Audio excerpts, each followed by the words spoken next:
Hello everyone, this is excandersham here, and this is part 7 of Let's Play World of Warcraft Cataclysm, and we're still in Vashj'ir. There will probably be one more video after this. There might be a second small one depending on how long I've estimated the actual footage is taken, but it takes around, if you just focus on questing in Vashj'ir, it takes around 4/5 hours to complete the entire zone. So not that bad. It's kind of a nice fun zone. Got a lot of interesting quests, a lot of variety in the quests, and overall I'd say it's a decent zone to actually level in. There are a couple of really weird quests and a lot of, like time killing slash just normal kills slash collecting quests, but some of them are quite fun, especially the Naga Battle Maiden. That was probably the best quest line in the entire zone, the Naga Battle Maiden, because it's something different, and you don't really get that many quests that actually have you control an entire character for an entire quest line, and you learn about the character and such and such and such what. This is something I really like Blizzard for making. This is the Pincer X2. It's this little like alliance slash submarine drill ship that the Alliance used to fight against the forces of the Naga when trying to help Neptulon in Vashj'ir here. Now, what I don't ever understand about the fact that the Alliance seem to want to be helping Neptulon and the Naga hate Neptulon. The thing is, Neptulon is an elemental lord. They are quite, not good characters. They're not evil. They just, they have their own morality. They really do not care who they hurt. And in fact, Neptulon is known for getting mortal races. If the mortal races come within Neptulon's domain, he will basically kill them, slash capsize their boats, destroy them. Basically, he is the most powerful of all the elemental lords. And they were minions of the old gods. They fought against the Titans in the massive battles in times gone past. So, I don't know if this is a retcon by Blizzard, but it seems to me that they're trying to make Neptulon into one of these good guys. There are, as you can probably know, a lot of elementals can be good, i.e. they work on the side of the Earthen Ring, they want to protect nature. But stuff like Naros, Alakir and those people, they're evil. They're minions of the old gods. So, what has Neptulon done that has caused the old gods to not side with him, but to side with the Naga? It's kind of weird. You'd expect Neptulon to be on the side of the old gods, but maybe Neptulon's gotten a bit, rambunctious and wants, challenge the old god for superiority. Because we still don't actually know which old god is actually orchestrating these plans with Deathwing. Because in a new raid encounter, we're going to be fighting an old god. It's almost certain. Maybe it'll be Kafan, but it doesn't seem like Kafan in this expansion. Kafan might not be dead. In fact, there's wild speculation that he isn't. In fact, most people seem to think that Kafan is not dead. But we still don't know who's actually orchestrating with the Naga, helping the Naga. We see a lot of faceless ones around. We see a lot of Twilight Hammer. But Twilight Hammer work for the old gods. They work for Deathwing. Who is actually working with Deathwing here? Because Deathwing certainly isn't working by himself.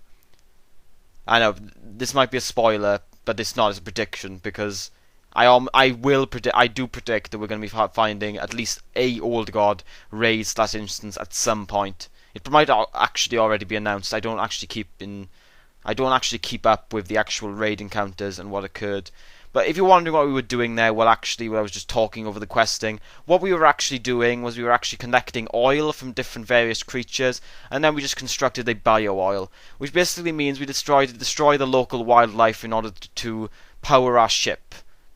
Which is, horrible, but that's how stuff usually works in real life. But except they don't actually kill things. What they do is they mine things from the earth, and anything in the general location of the place being mined, they die. So they don't actually directly kill the creatures in real life. They just kill whatever's in the way. Is that better? I don't really know. This is World of Warcraft. Who really gives a shit? We are doing quests for this dwarf here, who apparently is filled with a lot of gas and can't stay down to the surface. Basically just floats up to the surface and floats away. It's hilarious how he was actually picked, and his brothers were picked to actually represent the Alliance in Vashj'ir. It was basically just a bad call by the Alliance all round. But he is definitely holding on here. He's hoping to hold on for dear life on this rock here. the thing is, he was actually given like an assignment and things, so they must have known that he couldn't actually, stay at the bottom of the ocean. So either this is just like a cheap gag for Blizzard, or this is just some very, very, very, very bad assignments and bad managerial skills by the Alliance leadership.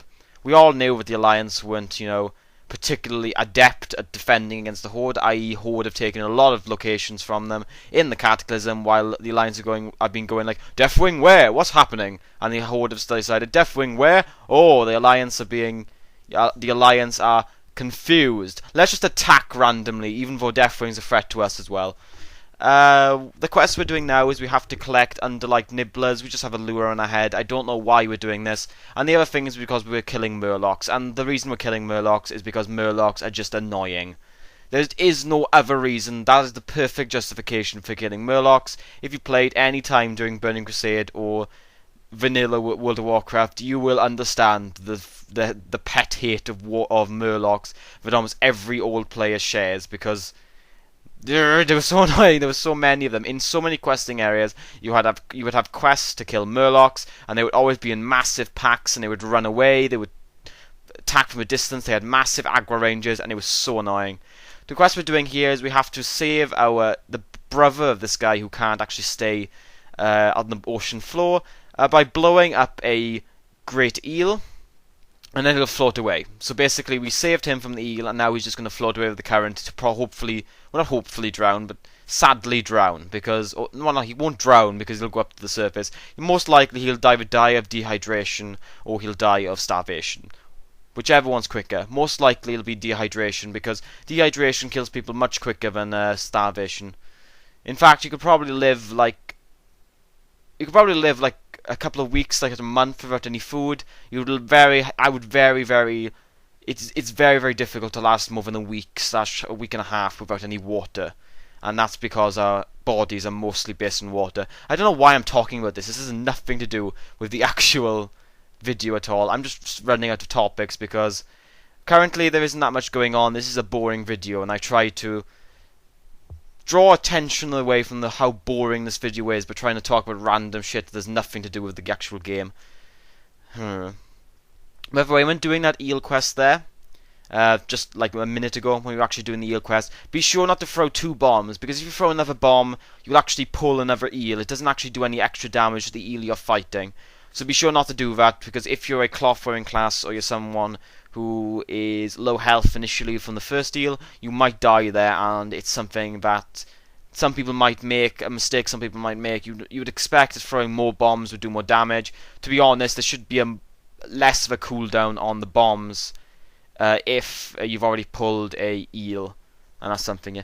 I think we actually managed to our add-on here called Silver Dragon manages to notice a world boss here. Yes, it's a world boss. There is a world boss in Vashj'ir who's called Mobus, but he is not that useful. To be honest, he does a lot of... He is a world boss. They rarely spawn. But there is this one guy who was in general chat trying to make a group for Mobus for about 45 minutes, to be honest. And I don't even know if he actually managed to make the group or not, but that is a hilariously long time to actually try and make a group. The reason that people really don't care about these world bosses is the loot just isn't good. I mean, the loot from world bosses is 1 superior blue. Yes, I'm serious. World bosses would take 5 to 10 people to kill, drop 1 item of blue loot. The blue loot isn't even randomized. It's the same blue item. So who is really going to spend time out of their day trying to kill a world boss that drops nothing good? To be honest, I have no idea why it doesn't drop something like an epic, especially since it's so rare, or at least something that's an interesting sort of vanity pet, vanity item, maybe like a secondary hearthstone. I don't know why a mob in Vashj'ir would drop a secondary hearthstone, but something like a mount, something that's rare, something that would actually get people to actually care about world bosses, because it feels like a lot of coding and a lot of development time that went into people who are actually crafting these world bosses and making the actual mechanics of the world bosses, and their time is ruined by the fact that managerial decisions at Blizzard decided there can't be anything that's too good in any of the world bosses loot tables, and I think that's a real shame. And that's probably the video, guys. Thank you for watching. I hope you liked this video. I hope to see you in part 8 of World of Warcraft Cataclysm Let's Play. If you want to comment on the video, please comment. If you want to subscribe, please subscribe. And that's about it. So thank you for watching, guys. Peace out.